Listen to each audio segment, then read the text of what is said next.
नमस्कार, जनपक्ष में आपका स्वागत है। मैं हूं प्रियदर्शन। दोस्तों, 2-3 दिन पहले मैंने धुरंधर पे बातचीत की। लोग अचानक नाराज हो गए।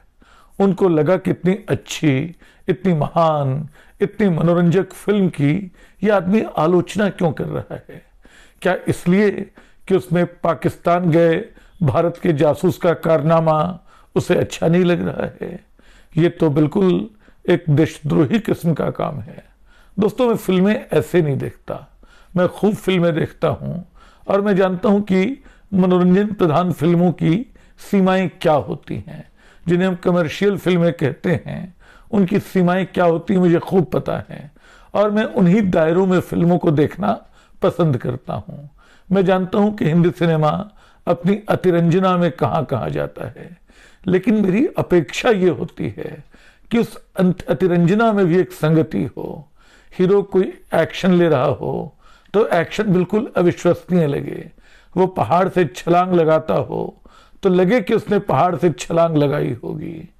इसी तरह जब वो पाकिस्तान जाके कोई कारनामा कर रहा हो तो लगे कि क्या कमाल का कारनामा किया है। क्या इस कसौटी पे ये फिल्म धुरंधर खरी उतरती है? कम से कम और ज्यादा होंगी, लेकिन मैं ऐसी 10 लेखकीय और निर्देशकीय चूकों की ओर इशारा कर सकता हूं, गलतियों की ओर इशारा कर सकता हूं, असावधानियों की ओर, जिनकी वजह से ये फिल्म जो है मेरे लिए डिरेल हो जाती है। और ये फिल्म क्यों किसी को लुभा सकती है, मैं इसको लेकर हैरान हूं। क्या ये देशभक्ति का उफान है? क्या राष्ट्रवाद की पट्टी है जो लोगों को ठीक से एक फिल्म तक देखने नहीं दे रही है? कई बार तो मुझे लगता है कि फिल्म भारत के राष्ट्रवाद की गरिमा को कुछ कम कर रही है। क्यों, एक एक कर बताऊंगा, लेकिन मैंने कम से कम 10 भूलों चूकों की बात कही है, वो शुरू करता हूं। सबसे पहली बात तो शोध की गलती। 1972 में जो पाकिस्तानी हैंडलर है 26/11 का, क्या मेजर खास इकबाल या क्या नाम है उसका, वो कहता है कि 1972 में उसने जियाउल हक की बात सुनी थी। जियाउल हक का भाषण सुना था कि भारत को 1000 जख्म देंगे।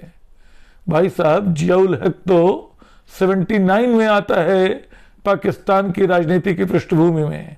उसके पहले वो सेना का ऐसा नामालूम अफसर रहा होगा जिसको उसका बॉस तक नहीं सुनता होगा, उसको बाकी देश क्यों सुनेगा? जाहिर है कि ऐसी कोई बात जो कही थी वो जुल्फिकार अली भुट्टो ने कही थी, जियाउल हक ने नहीं कही थी। तो पहली गलती तो यहीं से शुरू हो जाती है, जो शोध के स्तर पे गलती मानी जा सकती है। दूसरी जो मुझे एक बड़ी लेखकीय खामी दिखाई पड़ी, भारत का जासूस वहां गया है, उसका काम मुखबिरी करना है, उसका काम वहां के माफिया गिरोहों की मार्फत वहां के राजनीतिक तंत्र में, वहां के खुफिया तंत्र में घुसपैठ करना है। लेकिन लेखक ने एक ऐसी स्थिति बना दी है जिसमें वो 26/11 के मुजरिम कसाब के हाथ में बंदूक थमाता है। जो स्थिति बन गई, ठीक है वहां वो मौजूद है, उसके सामने कोई चारा नहीं है, लेकिन उसको वहां खड़ा किसने किया? क्या ये लेखक की गलती नहीं है कि वो उसने जो भारतीय नायक है उसको 26/11 के मुजरिम के हाथ में वो बंदूक थमाते हुए दिखाया, जिससे उसने जीएसटी पे गोलियां चलाई, जीएसटी रेलवे स्टेशन पता नहीं कितनों को मारा। तो एक लेखकीय चूक मैं भी इसको मानता हूं। एक जासूस बाद में जितना रोए पीटे वो, बाद में जो भी कहे वो, लेकिन ये चूक उससे ज्यादा उस लेखक की है जो उसको वहां ले जाता है। इसी तरह चूंकि सारी बातें, अगर वो सिर्फ मनोरंजक फिल्म होती, सिर्फ उसमें वास्तविक दृश्यों का इस्तेमाल नहीं होता, अगर उसमें ऐसे किरदार नहीं होते जो वास्तविक किरदार जैसे दिखते हैं, तो मैं सारी बात नहीं कहता। मैं मान लेता कि वो जवान, पठान या ऐसी तर्ज पे बनने वाली दूसरी फिल्मों की तरह एक फिल्म है, लेकिन आप चैप्टर 1 चैप्टर 2 करके वो दृश्य दिखाते जाते हैं जिनका वास्ता भारत के जख्मों से है, भारत की पीड़ा से है, और उसके बाद यथार्थ के नाम पे जो बेचते हैं वो एक तमाशा होता है, ये कहते हुए कि कहानी कल्पना की है। दुनिया की सारी कहानियां काल्पनिक ही होती हैं, इसलिए इसमें कहने की बात नहीं थी।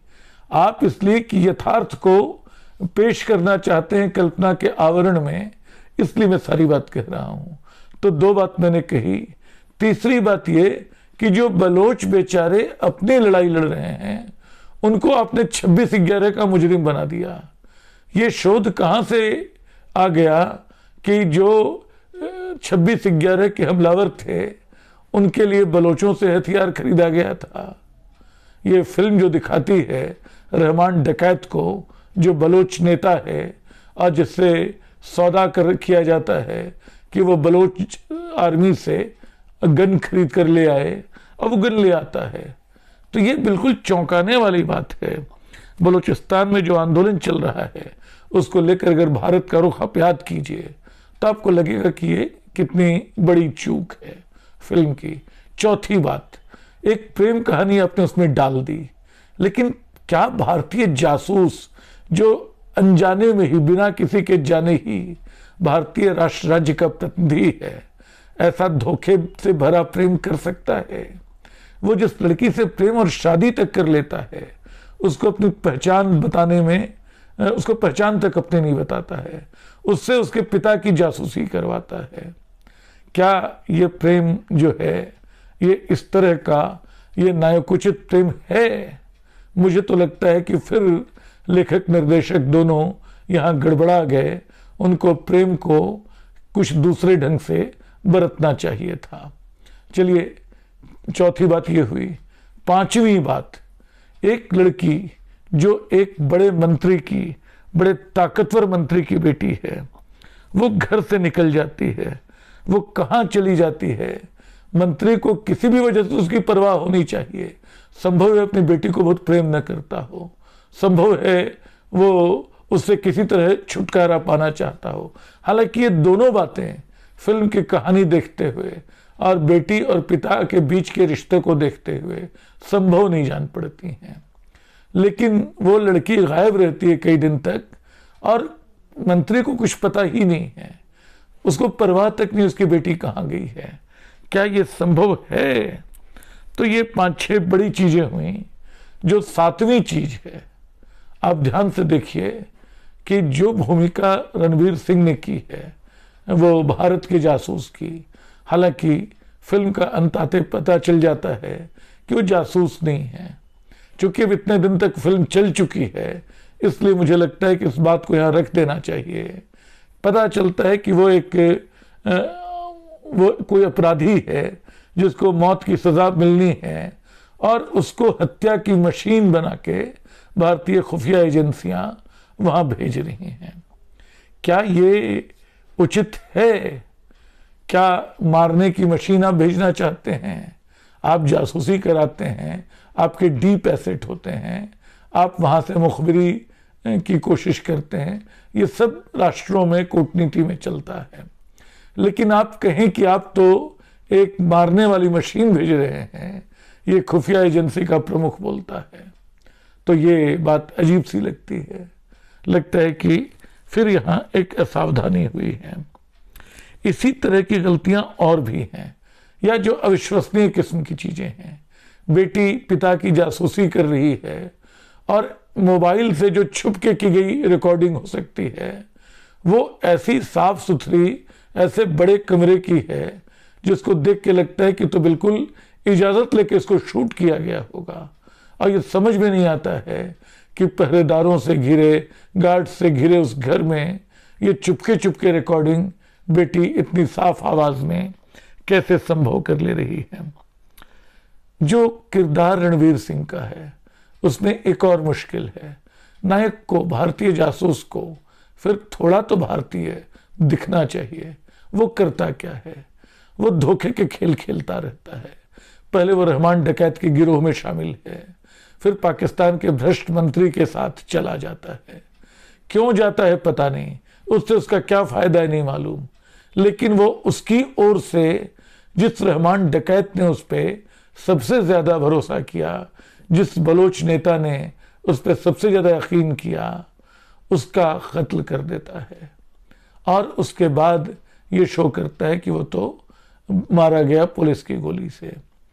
तो ये सारी चीजें जो हैं इस फिल्म को एक भारतीय हीरो की फिल्म नहीं रहने देती हैं।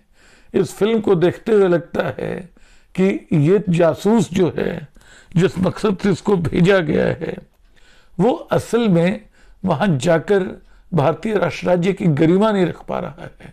गरिमा रखना उसका काम नहीं था, उसका काम जासूसी करना था। लेकिन पूरी फिल्म में सिवाय इसके कि वो कुछ सूचनाएं देने की, कुछ चिट्ठियां लिखने की कोशिश करता है, लेकिन उसने कोई बड़ा मुखबिरी का काम किया हो, वहां के किसी नेटवर्क का भंडाफोड़ किया हो, वहां से भारत में छुपे किसी जासूस का पता लगाया हो, कुछ नहीं होता है। वो एक गैंगवार का जो पाकिस्तान के कराची के लियारी में चल रहा है, उसका हिस्सा होकर रह जाता है। और हम लोग इस बात पे खुश हो जाते हैं कि देखो पाकिस्तान की असली तस्वीर दिखा दी कि किस तरह वहाँ माफिया गिरोह जो है नेताओं से मिले जुले हैं, वही नेता बन जाते हैं। दुर्भाग्य से दोस्तों, हमारे यहाँ की कहानी इससे बहुत बदली हुई नहीं है। हम भी लगभग उसी रास्ते पे चलते हैं। मैं ये सारी बातें क्यों कह रहा हूँ? मैं किसी का दिल दुखाना नहीं चाहता हूँ। एक बड़ी कामयाब फिल्म है, मैं भी उसको देखने ही गया था और किसी आलोचना के मकसद से नहीं, टिकट खरीद के गया था। ये देखकर खुशी हुई कि पूरा हॉल खचाखच भरा हुआ है। लेकिन देखा कि लोग फिल्म नहीं देख रहे हैं, अपने भीतर कोई अफीम खा के बैठे हैं, जो इसी बात से खुश हो जा रहे हैं कि वहां पाकिस्तान की पोल खुल रही है। कैसे खुल रही नहीं पता, वो इसी बात से खुश हो जा रहे हैं कि एक भारतीय जासूस वहां पहुंच गया है, वो क्या कर रहा है नहीं मालूम। तो कुल मिला के ये इस देश में पिछले कुछ वर्षों में जो एक नकली किस्म का, जो एक आसान किस्म का राष्ट्रवाद पैदा हुआ है, जिसका काम हर दूसरे को, हर असहमत को गाली देना होता है, जिसको फिल्में देखना नहीं आता, जिसको अच्छा संगीत सुनना नहीं आता, जिसने अच्छी किताबें नहीं पढ़ी हैं, जो प्रेम और मोहब्बत का मतलब नहीं जानता है, वो बस एक नफरत पे पलता हुआ एक काल्पनिक किस्म के दुश्मन को मारने की ख्वाहिश लिए बैठा एक शख्स है, जो इस फिल्म का असली दर्शक है और इस फिल्म की आलोचना के लिए किसी से भी झगड़ा कर सकता है, किसी को भी गालियां दे सकता है, किसी को भी सलाह दे सकता है कि तुम तो देश के लिए मुसीबत हो, देश के लिए बोझ हो, हटो।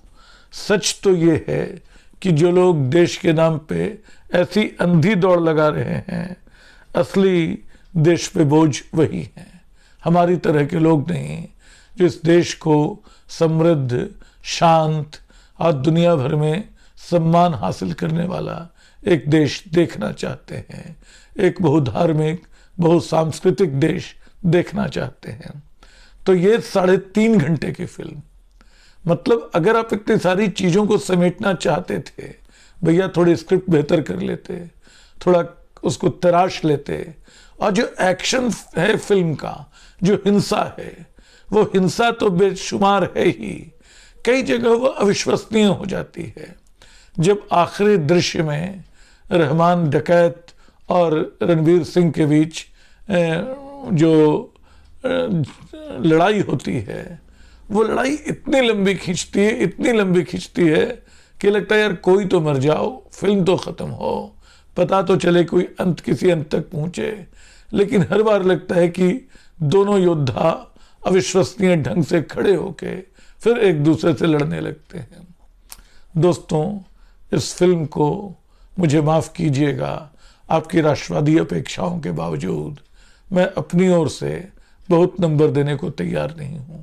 शुक्रिया।